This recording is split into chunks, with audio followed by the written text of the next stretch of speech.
Hello everybody, Keith Ainsley here for the Daily Press Forward Tech Blog, and today I'm doing a review of the Motorola Atrix Android 4G smartphone currently being offered by AT&T.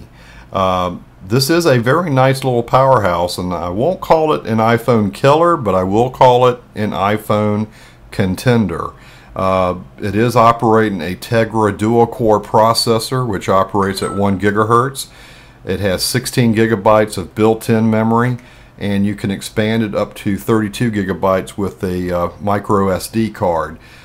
Pretty nice little battery, 1930 milliamps with 9 hours of talk time, 10.4 days of standby, and you've got a 540 by 960 quarter HD display at 24 bits color, which Motorola says this phone will do 3D graphics. It's supposed to have an NVIDIA graphics set built into this phone. So just real briefly, you got your standard home screen with your lock and your either vibrate or sound mode. On the bottom you have your menu, home, back, and your search keys.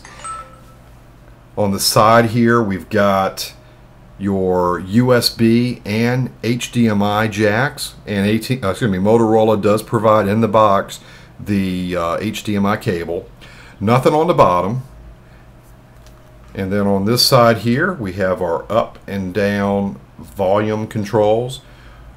On the top you have your headphone jack, and then this is your power lock unlock.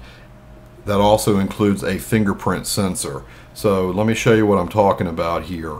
I slide my finger across that switch, it can unlock the phone. So I can either swipe across and put in my passcode, or I can let my fingerprint do the unlock for me. Now speakers on the bottom here on the back.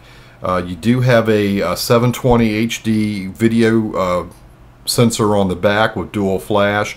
It is 5 megapixels, and you do have a VGA camera here on the front right in this corner, and that's why I say this is an iPhone contender, and it would be interesting to see these phones go head to head. I think it would be pretty interesting. Screen is pretty robust. You got your Moto Blur widgets. You can also add your normal supply of widgets from most of your apps in the Android market. To go around the screens, you can either hit home, which pulls up all of your home screens, and then you select the one you want, or you can scroll left and right. Down here you can jump specifically to whichever home page you wish to go. I was a little disappointed when you hit the home screen and it showed everything. I was hoping you could also rearrange the home screens, like if you wanted this one up there. It doesn't do that. I was a little disappointed. They also give you a button here to go to your applications that are installed on your phone, and then you also have your home screen, your dial screen with your keypad, recent contacts, your contact list, and any favorites you have made, and then of course you can go directly into your contacts there as well. For email, corporate email, I found this works pretty well. Here is my corporate emails right here, and I found it syncs very well with our Exchange server. It also pulls in my contacts. It also pulls in my calendar appointments, and it syncs very well between the two. Now if you are running push, from what I can tell on here, it'll push 24/7.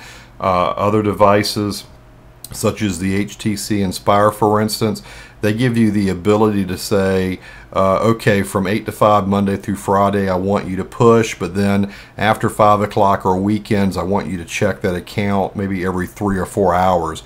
That type of specific pull of messages you don't seem to have here on this model. But this really isn't geared towards business folks, but the corporate Exchange email would work very well on here. I was pretty impressed to see that. Gmail's the same way, and through the the Gmail application. Text messages, multimedia messaging, everything works fine. It's got a pretty nice little web browser on here. My only complaint with this browser is it doesn't have the ability to go to this home page. At least I haven't seen it. So if it is on here, forgive me, but I have been looking and I cannot find a way to do it. Let me go to, hold on one second here, let me go up and pull up a site that I know will allow me, and let me adjust my chair here, folks. Sorry about that. I'm going to go to our blog here, Daily Press Forward, and as you can see, I can zoom in, I can zoom out, I can rotate. It renders the pages pretty quickly. I can also, let's see, size it to my viewing preference. I can also make it even larger. And so it's easy to configure for reading. Again, the only thing I was disappointed with is I don't see, when you go to the menu options, a home page, for instance. You have where you can open multiple windows for various things as well. You also have your standard wallpapers as well. You've got your live wallpapers. You've got your static wallpapers, and everything seems to handle pretty well on here. So this phone gets very high benchmark tests. The only complaint I have about the Matrix is there are times it gets sluggish. There's times, for instance, I unlock it, it hesitates, or I'm going to certain pages, and there were a couple of times I found that was getting very annoying. I don't know if that's because Moto Blur is on here and it could be hogging resources, or if maybe Android needs some tweaking for multi-core devices. I know there's been some talk back and forth that I've read about those issues. But that's really the only thing I can say about this phone. There were times it would get real sluggish on me there, and I did find that pretty annoying. Now the camera, it forces you into landscape mode, and you have your scenes, your effects, flash control. You can switch to the front camera right here. You can go back, and then of course you can switch to video. The video is 720. I am hearing that there is going to be a software update to allow you to record 1080 video. Video is great on here. In fact, I do have some raw video footage. I'm going to do a separate YouTube video showing you the Atrix video capabilities, daytime, nighttime shots.